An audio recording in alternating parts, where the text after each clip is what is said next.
इकडून जर आपण सरळ गेलो ना मित्रांनो तर पुण्याला जाऊ, पण आपल्याला पुण्या मार्गाने जायचंच नाही यावेळेला. मस्त उजाडले आता आणि असं सर्वीकडे ना असं मस्त धुकं पसरलंय, फॉग. पेवर ब्लॉक्स काय काढायलाच बघत नाहीत. बॅग आहे ना, बॅग पडायला आली आहे थोडी.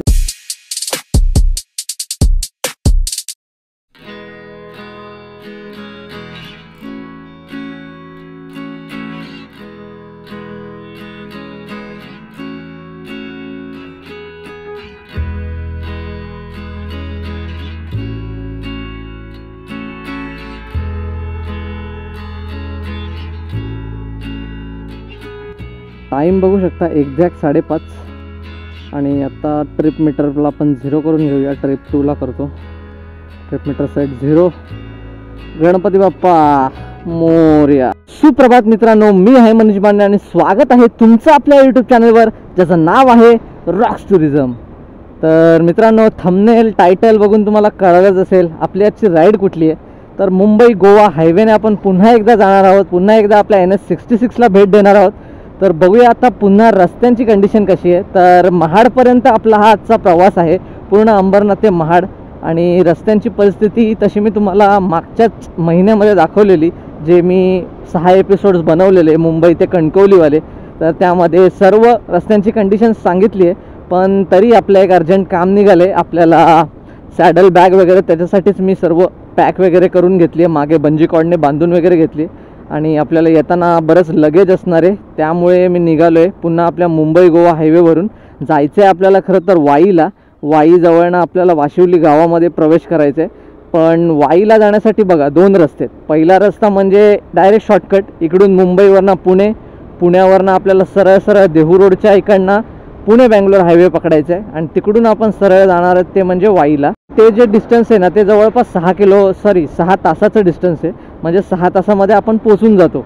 पण तो कसा एक डेलीचा रूट झाला आणि एक सिम्पल वे झाला, इझिएस्ट वे झाला वाईला पोचण्यासाठी. पण आपण कसं इझिएस्ट वेमध्ये घुसत नाही सहजासहजी, आणि घुसलं तरी एवढी मजा येत नाही. पुन्हा पुन्हा जाण्यात काय आहे ना मजा त्याच्यामध्ये. तर त्याच्यामुळेच आपण आता एक नवा रूट फॉलो करतो आहे. तो म्हणजे इकडून आता आपण महाड साईडने जाणार आहे, म्हणजे आपल्या NH66. तिकडून मग आपण 2 ते 3 घाटांनी प्रवास करणार आहे. पहिला म्हणजे वरंदा घाट, महाडवरनं जो पुढून सुरू होतो, त्यानंतर बोरघाट, आणि बोरघाटनंतर मांढरदेवीचा घाट. असे 3 घाट आपल्याला लागणार आहेत. त्यामुळे या संपूर्ण जर्नीमध्ये आपण खूप एन्जॉय करणार आहे. त्यामुळे आपल्या व्हिडिओच्या शेवटपर्यंत बनवून राहा. आणि अजून पण तुम्ही चॅनलला सबस्क्राईब नसेल केलं तर चॅनलला सबस्क्राईब नक्की करा. मस्त आता सकाळ होणार आहे थोड्या वेळाने, म्हणजे अजून 1 तास तर लागेल कमीत कमी. 5:40 झालेत. 6:40मध्ये मस्त आपलं उजाडेल, तेव्हा राईडला जास्तच मजा येणार आहे. आणि तुम्हाला आता फोकस वगैरे माझा चांगला दिसत असेल. थोडी फॉग लाईट वगैरे मी ॲडजस्ट करून घेतली आहे. तर कमेंट करून नक्की सांगा माझा हा थ्रो लाईट फोकस तुम्हाला कसा वाटला.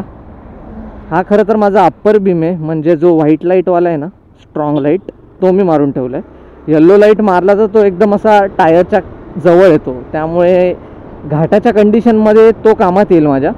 जवळचा फोकस, पण लांबचा फोकस असा हायवेवरनं जाण्यासाठी एकदम बेस्ट. आता इकडून बघा तळोजा MIDCला आपण जाणार आहे. म्हणजे आता सरळ अंबरनाथवरून हे बघा, हे लेफ्ट साईडला डीमार्ट आहे. आणि इकडून आपण सरळ गेलो ना तर आपल्याला लागेल तो म्हणजे निसर्ग हॉटेल. आणि निसर्ग हॉटेलच्या इथून एकदा लेफ्ट टाकला की सरळ तळोजा MIDC, आणि तिथून आपल्याला पनवेल कळंबोली करत NH66ला जॉईन व्हायचं. मग आपल्याला कुठे टर्न नाही मारायचं आहे किंवा काय नाही, सरळ सरळ माणगाव वगैरे करत, नागोठणे माणगाव करत आपल्याला जायचं डायरेक्ट महाड. महाडला आपण एक हॉल्ट घेऊया, थोडा टी ब्रेक, आणि पुढची जर्नी पुन्हा कंटिन्यू करूया. हे बघा, हे आहे हॉटेल निसर्ग, जे मी तुम्हाला बोललेलो. ही गोष्ट आता चांगलीच लक्षात ठेवली आहे, जी तुम्ही माझ्या मनावर मस्त बिंबवूनच घेतली आहे जवळपास. ती म्हणजे अशी की तू हातवारे जास्त करतोस राईड करताना. त्यामुळे आता मी खरंच खूप गोष्ट मनावर घेतो आहे आता मी. आणि जास्त करून माझे हात हँडलबारवर राहतील याचा मी प्रयत्न करीन. तरी चुकून जर माझा हात असा काय झाला तर थोडंसं समजून घ्या. थोडंसं होईल, जास्त काय नाही. आणि थोडंसं तर केलंच पाहिजे, नाहीतर कसं मला असं वाटेल की मी एखादा पुतळ्यासारखा बसलो आहे गाडीवर आणि माझी काहीच हालचाल नाही, फक्त तोंडाची बडबड आहे. मग गाडी चालवायला अशी मजा येत नाही. आणि या साईडला येत असाल ना तळोजा MIDC साईडनं, तर थोडं रस्त्यावरती जास्त लक्ष द्या. कारण इथे पण ना मध्ये मध्ये ॲक्सिडेंट्स खूप होतात, कारण ट्रक्स भरधाव वेगाने इथनं जात असतात. आणि त्यांच्यामध्ये एखादा कोण बायकर आला किंवा कार आली, ॲक्सिडेंट झालं, तर त्यावेळेला पूर्ण चक्काजाम होऊन जातो आणि त्यावेळेला हा रस्ता पूर्ण ब्लॉक केला जातो जवळपास. त्यामुळे मग दुसरा ऑप्शन आपल्याला काहीच नाही आहे, पुन्हा या हॉटेल निसर्गाच्या मार्गाने यावं लागेल आणि मग पुढून जावं लागेल आपल्याला शेळफाट्यावरून पनवेल साईडला. हे मित्रांनो, आपण तळोजा MIDC क्रॉस करून आलेलो आहे कळंबोलीला आणि आता या कळंबोलीवरून आपल्याला सरळ सरळ जायचं आहे. आता पुढे आहे तो म्हणजे कळंबोली सर्कल.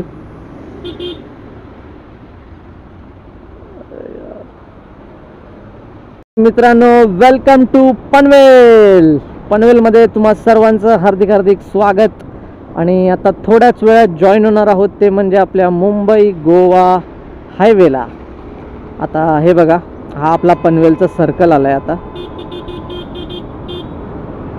आणि हा किती बाहेरनं चालवतोय, मला पण जायला देत नाही. तर तिथून मारूयात राईट इंडिकेटर आणि जाऊयात गोवा अलिबागकडे. इकडून जर आपण सरळ गेलो ना मित्रांनो तर पुण्याला जाऊ, पण आपल्याला पुण्या मार्गाने जायचंच नाही यावेळेला.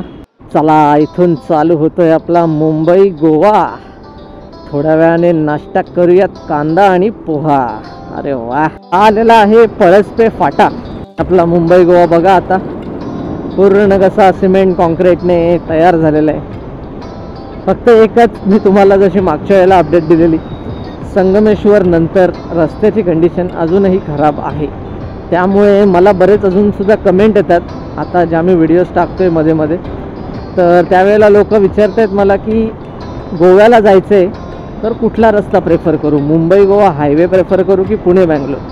तर मी प्रत्येकाला रिकमेंडर मुंबई गोवा नाही करू शकत, पुणे बँगलोरच करणार. कारण मला तर निसर्ग बोलायचं झालं तर मुंबई गोवा हा बेस्ट वाटतो. आणि मला इथे जरा खड्डे असले तरी ते मॅनेज करून पुढे जावं असं वाटतं, कारण इकडचं निसर्ग ते मला करायला भाग पडतो, मजा येऊन जाते. पण म्हणूनच मी सर्वांना तेच सांगतो कमेंटमध्ये की पुणे बँगलोर हायवे तुम्हाला पळवण्यासाठी, लवकर पोचण्यासाठी थोडासा लॉंगकट भलेही आहे तो मुंबई गोवापेक्षा, पण तुम्ही लवकर डिस्टन्स कवर करू शकता. आणि तेच ह्या हायवेचं बोलायचं झालं तर संगमेश्वरपर्यंत तुम्ही एकदम पटापट निघून जाल पुढे, पण संगमेश्वर नंतर थोडा तुम्हाला गाडीचा वेग कमीच करावा लागणार.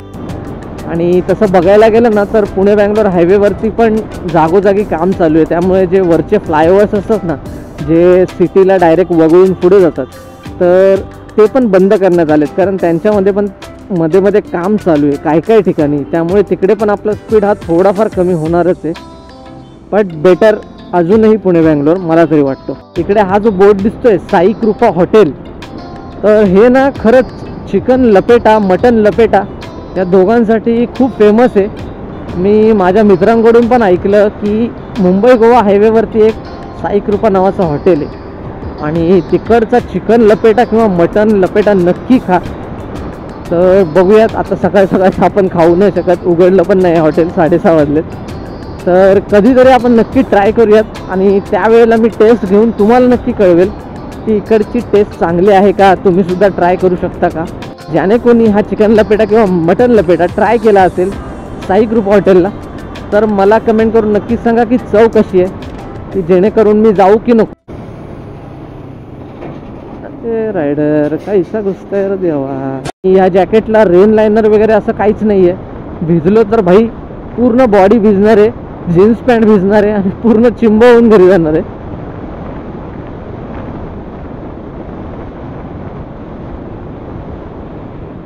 आणि हे आमच्या कोकणाचं सौंदर्य बघा. हे आपण पोचलेलो आहे कर्नाळा पक्षी अभयारण्य. हे जर तुम्ही बघत असाल माझ्या पूर्ण लेफ्ट साईडने, तर हे पूर्ण पक्षी अभयारण्य मस्त झाडझुडपांनी भरलेले आहे पूर्ण. पक्षी पण बरेच आहेत. मी अजून विजिट नाही केलं आहे पक्षी अभयारण्याला, बट विचार आहे कधीतरी नक्की आपण विजिट करूयात. बघण्यालायक आहे. त्यानंतर कर्नाळा फोर्ट पण आहे, तर आपण दोन्ही विजिट करू शकतो ॲट अ टाईम. आणि हा जो स्पीड ब्रेकर गेला ना मध्ये, तो नवीन टाकला आहे, पहिले नव्हता. कारण हा कसा एक असा स्लोप आहे पूर्ण अभयारण्याच्या इथनं जाताना, तर त्यासाठी एक स्पीड ब्रेकर टाकणं मला पण वाटत होतं गरजेचं. आणि ते खरंच खूप चांगलं केलं आहे, कारण जेव्हा स्पीड अनकंट्रोल होतो ना त्यावेळेला हे स्पीड ब्रेकर्स बऱ्यापैकी कामाला येतात स्पीड कमी करण्यासाठी.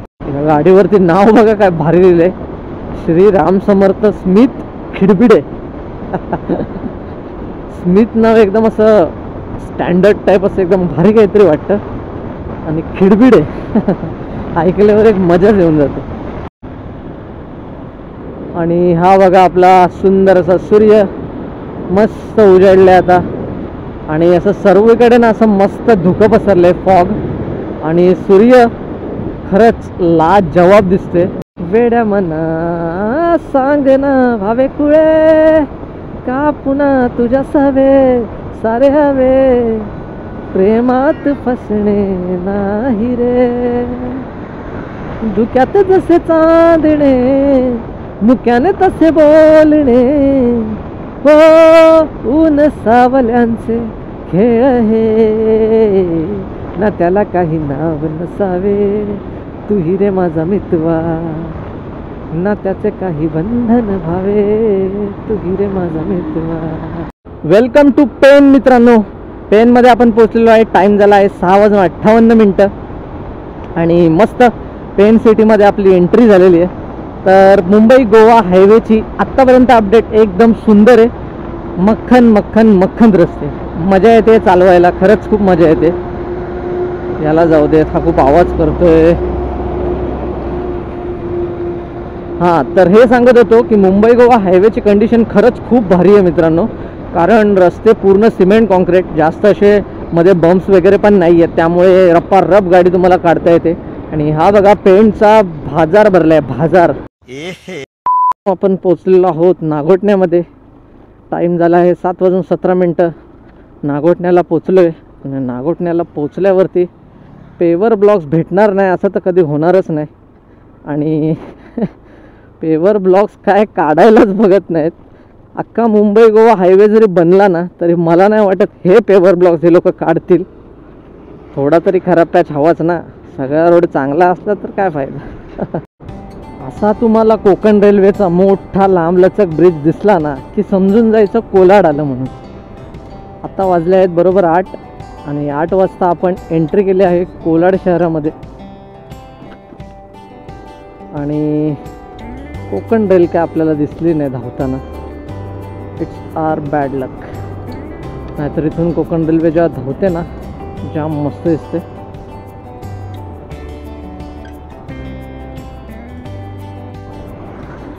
रस्ते ओव्हरऑल खूप चांगले आहेत. फक्त मध्ये मध्ये जेव्हा गावं वगैरे येतात ना, जशी कोलाड झालं, नागोठणे झालं, आणखीन मध्ये एक एक गावं लागतात, तर त्यावेळेला रस्ते थोडे आपल्याला खराब बघायला भेटतात. नाहीतर बाकी ओव्हरऑल खरंच खूप चांगले रस्ते आहेत. हे बघा, ही रस्त्यांची थोडीशी अवस्था इथे खराब आहे. कोलाडच्या पुढे जर आलात ना तर अर्ध्या रस्त्याचं असं काम झालेलं नाही. कारण बघा, हा रस्ता आहे ना, हा जवळपास बनला आहे मुंबई साईडला जाण्याचा, पण तो अजून खुला केला नाही आहे. ही एक लेन चालू आहे, त्यातला अर्धा रस्ता खराब आहे. त्यामुळे थोडंसं कोलाडच्या पुढे एक घाणेरडा पॅच आपल्याला मिळतो. तर मित्रांनो, 100 किलोमीटर कधीच कंप्लीट झाले आहेत आणि माझं लक्ष पण गेलं नाही. आपली 124 किलोमीटरची राईड आत्तापर्यंत झाली आहे. आणि आता आपण कुठे पोचलो याचा अंदाज मला आलाय इंदापूर आहे आय थिंक हे. आणि थोड्या वेळाने माणगाव लागेल. तर आपण सध्या पोचलेलो आहोत इंदापूर आणि हे आहे इंदापूरचं बस स्थानक. टाईम झाला आहे 8:19. पोचलेलो आहोत इंदापूरला.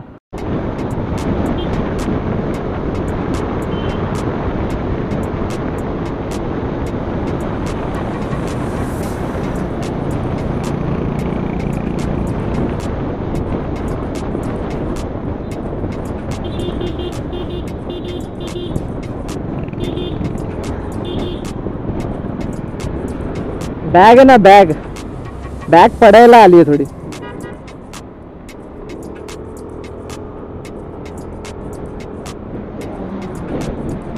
आता तो बुलेटवाला रायडर होता, तो पण आय थिंक गावालाच चालला असेल. तर मग त्याला सांगितलं, कारण त्याची बॅग बघितली ना तुम्ही की पूर्ण वन साईड आलेली. इश्यू नको व्हायला, बिचारायचं लक्ष नसेल, स्पीडमध्ये पळवतोय, 80-90 मध्ये जर पळवत असेल तर कळणार पण नाही. आणि हेल्मेट घातल्यामुळे काय होतं ना की आवाज आपल्याला बाहेरचे खरंच खूप कमी येतात. जसं की तुम्हाला पण बाजूच्या गाड्यांचे आवाज कमी येत असतील आणि माझा आवाज जास्त येतोय. हे मित्रांनो, आपण पोहोचलेलो आहोत माणगावला. लेफ्ट साईडला बघू शकता माणगावचं रेल्वे स्टेशन आहे. तुम्हाला इथून नाही दिसणार, पुढून दिसेल थोडंसं. वा, माणगावला बघा आपण 8:26ला टच, 3 तास पण नाही लागले आपल्याला. 5:30ला राईड चालू केली, 8:30च्या आत आपण पोचलो आहेत माणगावला. मागच्या वेळी जेव्हा आलेलो तेव्हा मला 3.5 तास लागलेले. हे बघा इथे माणगाव रेल्वे स्टेशन. मागच्या वेळेस मला 3.5 तास लागले, यावेळेस 3 तास पण नाही लागले, 2 तास 56 मिनटं. कधी माणगावमध्ये आलातच ना तर इकडे ना रेड्डीज इडली डोसा सेंटर असं नावाचं एक तुम्हाला लेफ्ट साईडला दुकान मिळेल. त्याच्याकडे इडली वडा वगैरे ट्राय करा, खरंच खूप टेस्टी आहे. मी मागच्या वेळेला जेव्हा मुंबई गोवा राईड करत होतो त्यावेळेला खरंच तिथे मी नाश्ता केलेला. जाम भूक लागलेली आणि बोललो आता राहत नाही आहे, नाश्ता करून टाकूयात. तर त्यावेळेला तिकडे नाश्ता केलेला, खरंच खूप मजा आलेली. इडली वडा एकदम टेस्टी. मित्रांनो, थोड्याच वेळात आपण महाड सिटीमध्ये पोचणार आहोत आणि महाडला जाता जाता ही अशी सुंदर सावित्री नदी बघायला भेटते आपल्याला. काय सुंदर आहे बघा, तुम्हाला दाखवतो मी. उभं राहतो. हे बघा वातावरण बघा इकडचं महाडचं, काय जबरदस्त दिसते बघा. आणि हे बघा समोर आहे महाड सिटी, रत्नागिरी आणि पणजी, आणि राईट साईडला आहे महाडची सावित्री नदी. ह्या बघा महाडच्या सुप्रसिद्ध अशा गांधरपाले लेणी खरंच खूप प्रसिद्ध आहेत या महाडमध्ये. बरेच लोक जाऊन पण आले असतील. जे लोक जाऊन आले त्यांनी कमेंट करून नक्की कळवा. मला पण जायची खूप इच्छा आहे, पण काय होतं लॉंग राईड आपण करतो ना त्यामुळे इकडे आपल्याला वेळ घालवता येत नाही. आणि पायऱ्या पण बघा, स्टेअर्स खूप सारे आहेत वरती चढायला, त्यामुळे आपल्याला जाऊन येऊन पकडलं तर 1 तास तर कमीत कमी जाईलच. आपली एंट्री झालेली आहे महाड शहरामध्ये आणि इथूनच सरळ NH66 पुढे जातो. खेड, चिपळूण, रत्नागिरी, कणकवली पूर्ण गोव्यापर्यंत. पण आपल्याला महाडच्या इथून आता एक लेफ्ट टाकून आपल्याला वरंदा घाटाच्या मार्गाने जायचं आहे आणि आपली पुढची जर्नी एकदम जबरदस्त असणार आहे. वरंदा घाट, बोर घाट असं करत आपण वाईला जाणार आहे. तर संपूर्ण प्रवासामध्ये अजून खूप मजा यायची बाकी आहे. आता आपण महाडला तर पोचलोच आहे, 9:15 वाजताच, तर खूप लवकर पोचलो आहे आणि आता भूक पण लागली, तर नाश्ता वगैरे पण करून घेतो. भेटूया अशाच पुढच्या व्हिडिओमध्ये. तोपर्यंत मस्त राहा आणि जबरदस्त राईड करा.